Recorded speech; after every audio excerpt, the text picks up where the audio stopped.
missionary enterprise.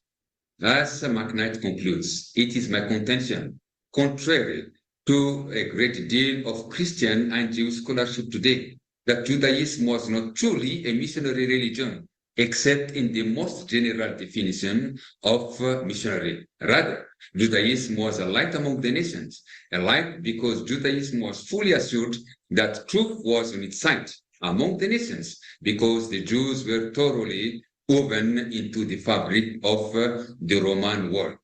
Matthew 23, verse 15, and its understanding.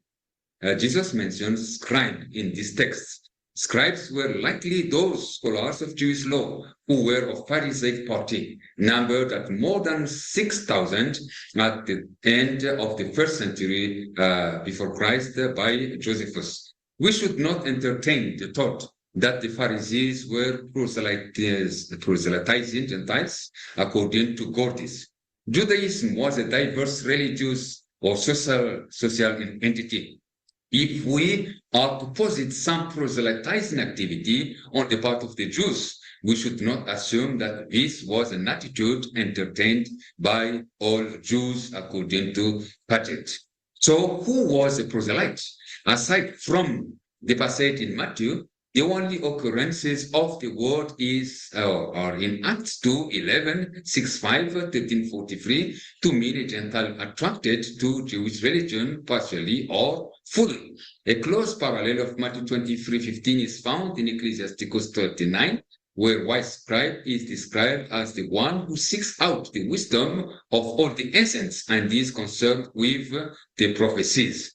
For that search, he travels in foreign lands, in de allutrion ethnon, de lesetai, verse 4. Josephus never used the term proselyte, and it was hardly used by Philo. Evidences from Josephus and Qumran seem to point to the direction that Jews were considered as proselytes, that is, converts as well. As a matter of fact, Jewish Qumran initiates were called the converts of Israel. In line with this, there would be no surprise to see Pharisees proselytizing fellow Jews in a context of rabbinic controversy over to work or not to work. On the eve of Passover, Rabbi Shimon ben Gamaliel says a man should always behave as a disciple of the sages. Mishnah, Pesachim 4:5. Matthew 23:15 would then refer to Pharisees' eagerness in trying to persuade other Jews to follow Pharisaic halakha. The verse implies that the convert became a Pharisee or at least adopted Pharisaic interpretations of the Torah, although there is no corroborating evidence that Pharisees tried to convert other Jews to the sect. It is at least plausible. Their interpretation of the Torah attracted pupils, and they may have aimed at propagating their views to a wider audience. If so, Jesus' logion would signify the effort of Pharisees to convert other Jews to Pharisaism. Thus, Jesus was attacking Pharisees for their eagerness in trying to persuade other Jews to follow Pharisaic traditions. Justin Martyr's use of proselytos in dialogue against Tryphon 122:5 also needs some consideration. He writes about ton Christon kai proselytus auto, Christ and his proselytes, giving proselytos a meaning beyond conversion to Judaism. What about crossing land and sea? It is possible that Jesus refers here not so much to the initial conversion of pagans as to the Pharisaic desire to persuade less fully committed Gentile worshippers to accept the full responsibilities of proselytism. This probably refers to travel to diaspora synagogues by Jewish sages to convince God-fearers that there's Gentiles who worshipped as Jews but were unwilling to undergo circumcision to become full proselytes and thus observe Pharisaic traditions. It is not clear whether this should be understood as a project to convert Gentiles to Judaism or to convert fellow Jews to Pharisaism, or even as including both projects according to Turner. Proselytes, ger, Two distinct words are used for two classes of foreign people in the land of Israel: Nokri, foreigners, foreign land travelers, and Ger, alien resident. Number 15, 16 states, one ordinance shall be for you and for the assembly and for the stranger Ger who dwells with you, an ordinance forever throughout your generations, as you are. So shall be stranger Ger be before the Lord.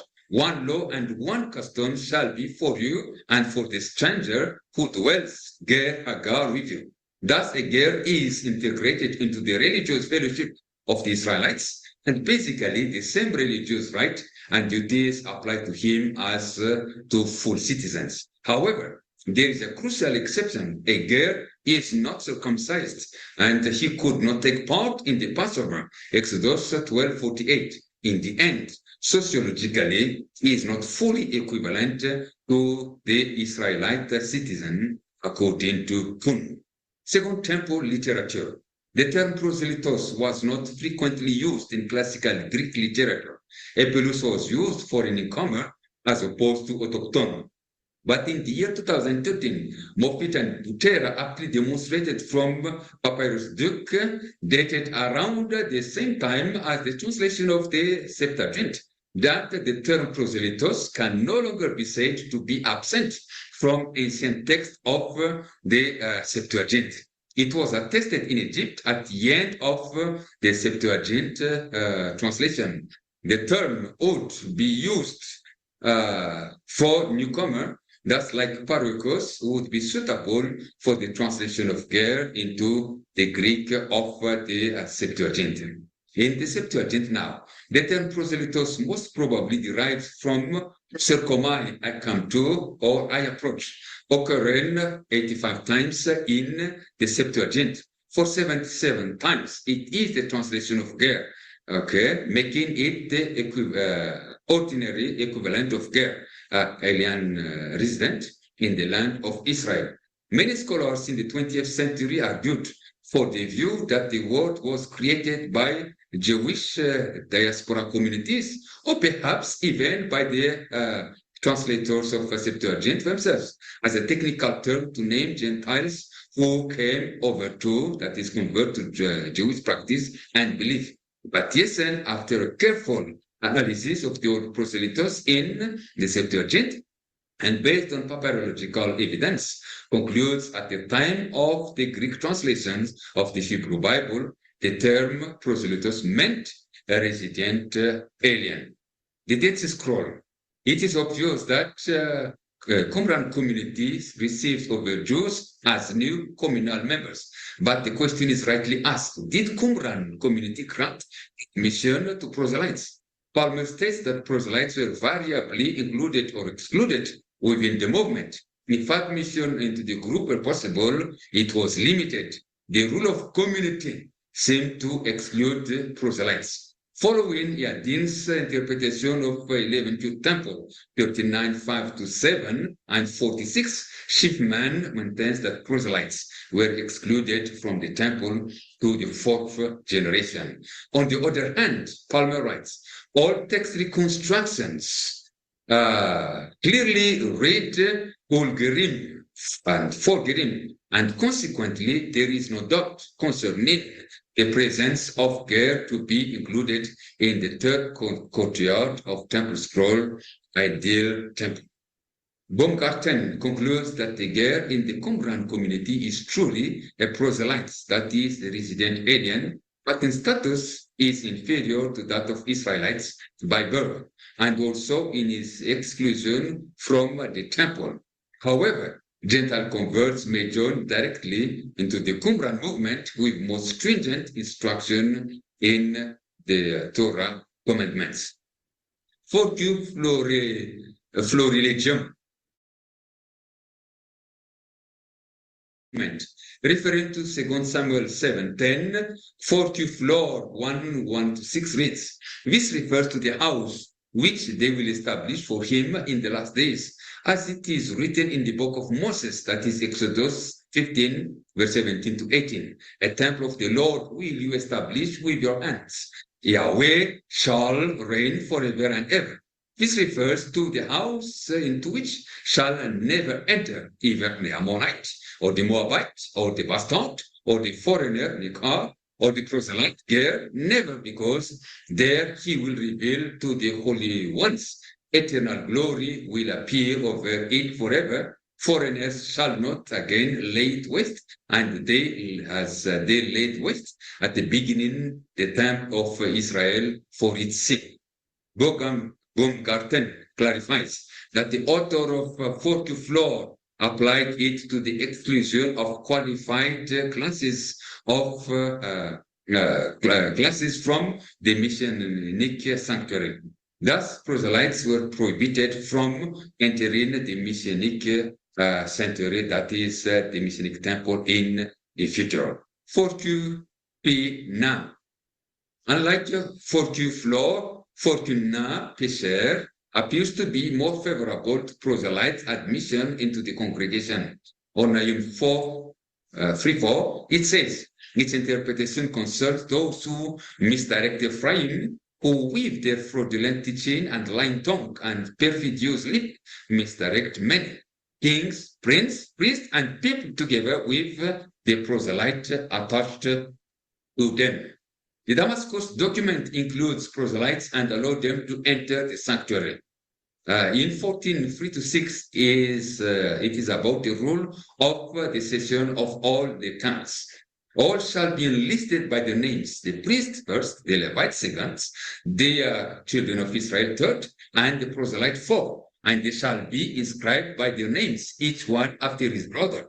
The priest first, the Levite second, the children of Israel third, and the proselyte fourth. And thus they shall sit, and thus shall they be questioned about everything.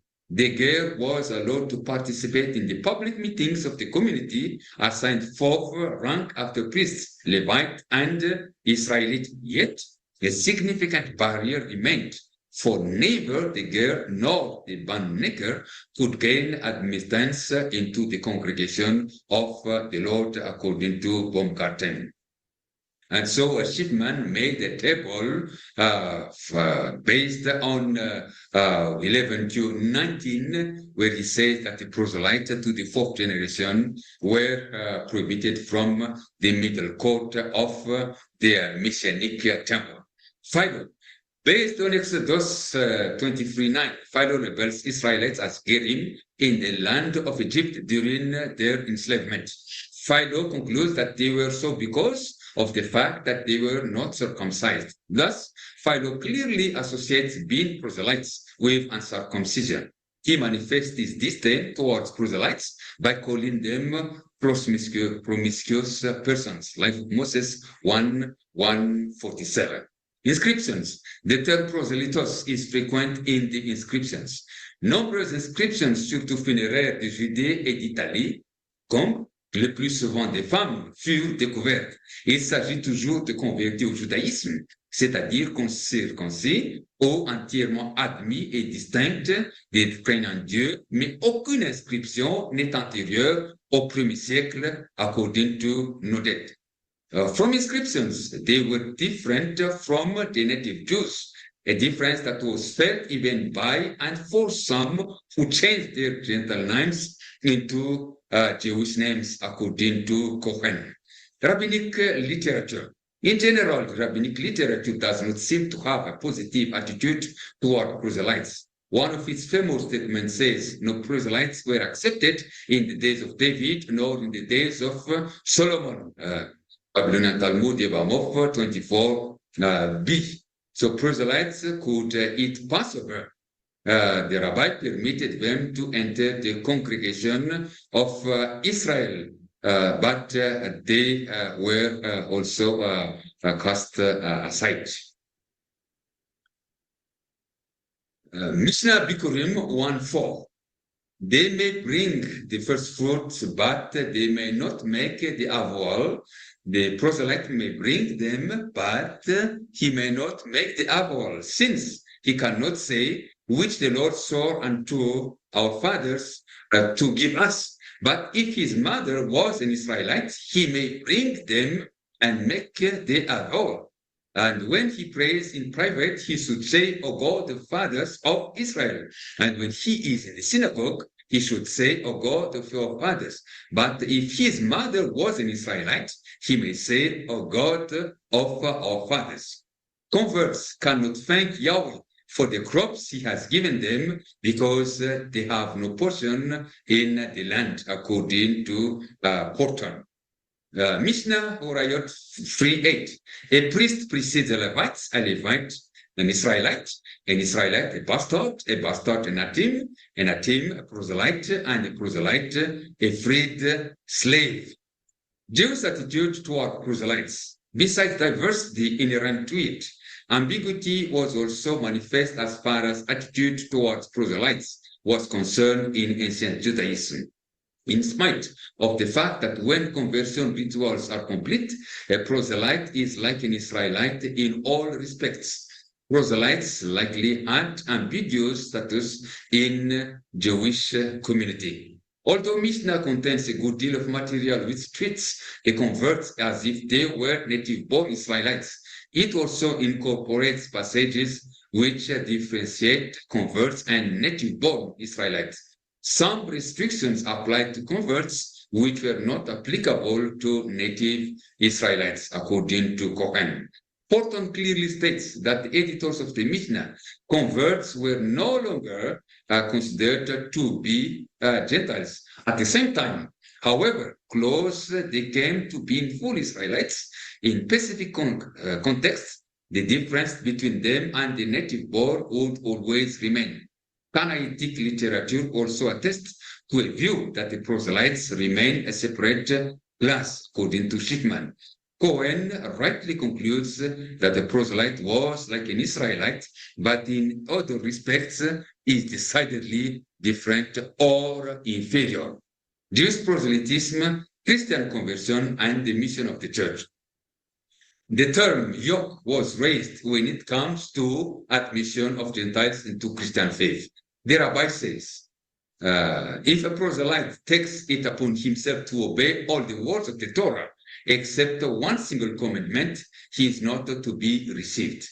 Gentiles converting into early Judaism were required to carry the yoke of the commandment, as Babylon Talmud Yevamot 47b clearly states, upon their admission or entrance, and among which observe 113 commandments and ban of idolatry. Such terms as yoke used in the New Testament describe what apostolic church was grappling with regarding Gentiles' admission into the Christian faith.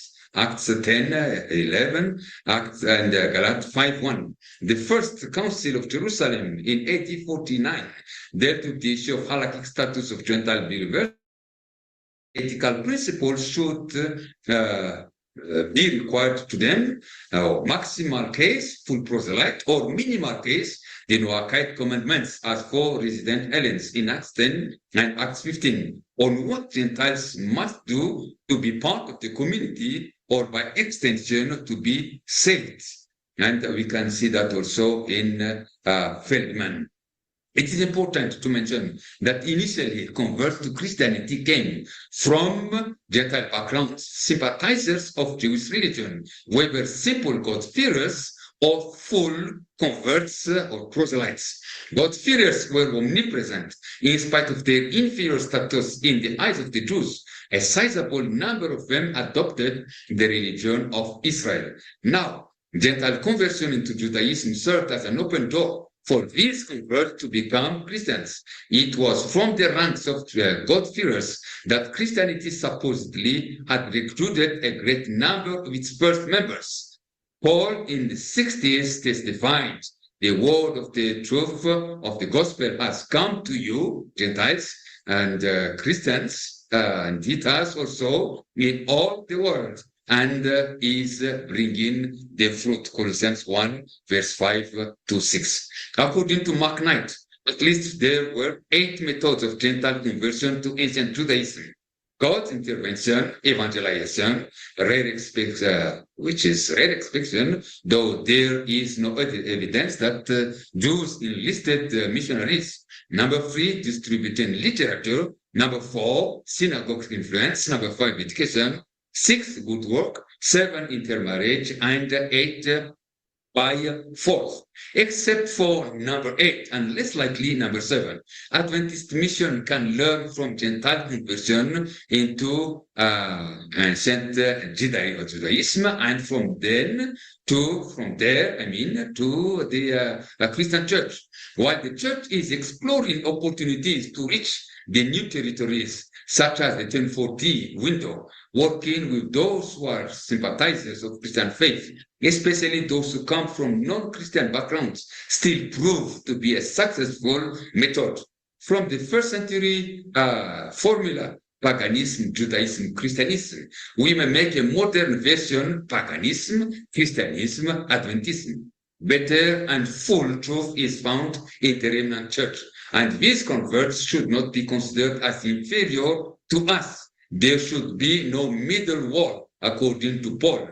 They are full members of the Commonwealth of Israel, all children of Abraham by faith, and can pray both in private and in public to the God of our father Abraham. Romans 4 verse 1 and James 2 verse 21. Thank you very much. Thank you very much, Davidson, for this presentation about conversion to Judaism.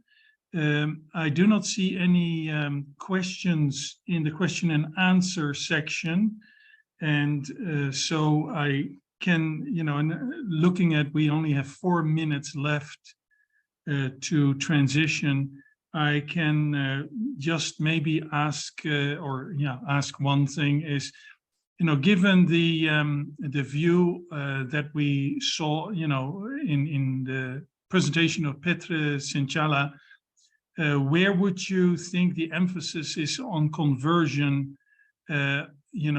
Petre citing Richard Rice on believing, behaving, belonging. Where would you say is the emphasis on conversion in first century Judaism? Thank you very much. I was not able to fully follow the devotional because we had another meeting this morning. But since you talk about believing, and I think the last word was belonging. So I think all these are also very important, because the Gentiles who became converts to Judaism, they believed first, and they felt that they belong. The Jews accepted them, even, as we have said, as a subclass, as inferior. So that is another thing, and that's why Paul said that the middle wall of separation is broken. But I believe that we should also adopt that Jewish method in the first century in our method today, that people will believe, yes, but that will not be enough. They should feel also that they belong to the Christian church and they are part of the family as brothers and sisters in Christ. And that's what Paul is insisting in his epistle to the Ephesians. Thank you. There's just one question coming in from Gideon Pedersen. Is conversion joining a culture, a religion, or participating in a life with God? Maybe just you can reply to that shortly, just 2 minutes. Yes, all of this. It's not just participating in the life of God. It's belonging. It's part of a family. And it is physical, it's visible, and your conversion, your experience should be lived and experienced among the people of God. Thank you.